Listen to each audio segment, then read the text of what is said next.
Asthma की। Asthma अमूमन हमारे पास 3 तरह के पेशेंट्स की सूरत में आता है।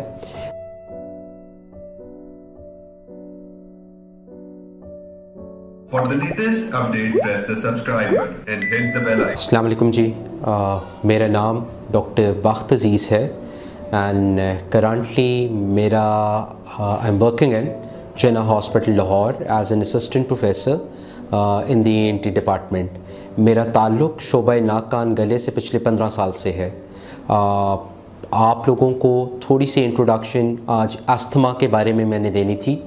अस्थमा एक ऐसी बीमारी है जो हम बच्चों में भी देखते हैं और बड़ों में भी देखते हैं। इसमें सबसे इम्पॉर्टेंट चीज़ ये है कि व्हाट इज़ अस्थमा। सांस इंसान नाक से लेता है and it goes into the lungs, जिन्हें हम फेफड़े कहते हैं। And there is a passage, एक कम्युनिकेशन है, एक पाइप है जो ये हवा नीचे लंग्स तक लेके जा रहा है। जब ये पाइप सिकुड़ जाता है या ऑटोमेटिकली इस पाइप में सिक्रीशंस बहुत ज़्यादा होती हैं, इन 2 वजूहात की वजह से सांस लेने में तकलीफ़ महसूस करता है बंदा।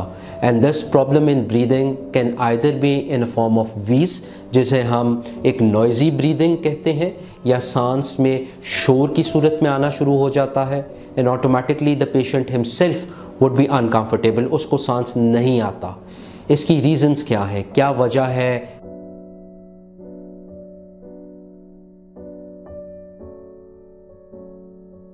बिल्कुल जुवेनाइल बच्चे, छोटे बच्चे जिन्हें सांस लेने में तकलीफ़ हो रही है।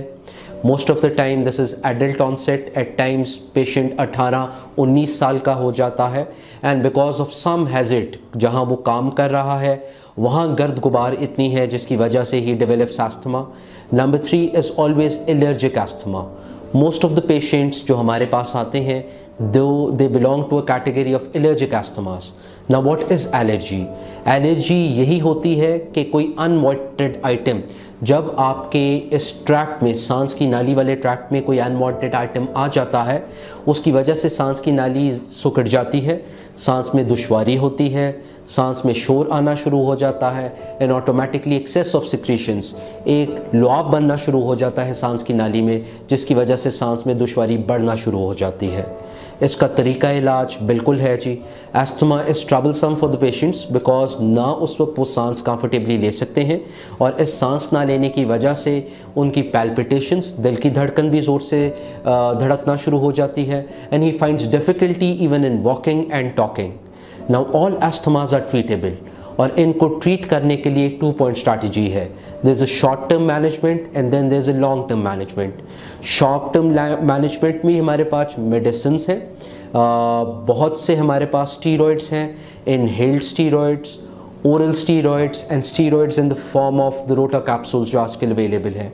इसी तरीके से हमारे पास लाबास आर बीटा एगोनिस्ट्स, एक ख़ास स्पेसिफाइड मेडिकेशन है जो दी जाती है दमे के मरीज़ों के लिए ताकि उनके तमाम सिम्टम्स बेहतर हो जाएं and they are comfortable in breathing as well.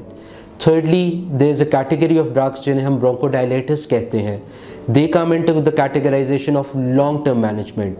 जिन लोगों में सांस की नाली का जो रास्ता है वो बहुत फ्रेजाइल है, they are prone to have this asthmatic problems on and off, और उसके लिए ऑटोमेटिकली 2 पॉइंट स्ट्रैटेजी अपनाई जाती है। पहले उनसे कहा जाता है कि अपने रोज़मर्रा की ज़िंदगी को थोड़ा सा मॉडिफाई कर लें, कोशिश करें कि जो allergens in the form of pets, in the form of smoke, in the form of occupational hazards जहाँ वो काम कर रहे हैं, धुआं वगैरह, उससे एहतियात करें। नंबर 2 ऑटोमेटिकली ये bronchodilators in the form of theophylline हम दी जाती है ताकि automatically the symptoms of asthma are taken care of and माशाल्लाह it is not a life threatening disease unless जब तक आप प्रॉपर मेडिकेशन ना लें। आधे से ज़्यादा अस्थमा के मरीज़ सिर्फ दवाइयों से बहुत हद तक बेहतर हो जाते हैं और अपनी नॉर्मल ज़िंदगी की तरफ अपना सफ़र वापस रवाना हो जाता है उनका।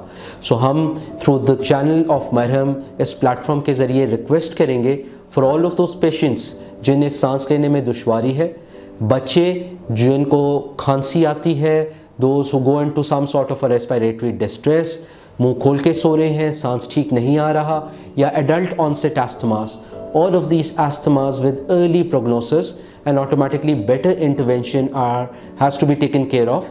So हमारी रिक्वेस्ट थ्रू दिस प्लेटफॉर्म यही होगी कि अपनी एक प्रॉपर एवेल्युएशन कराएं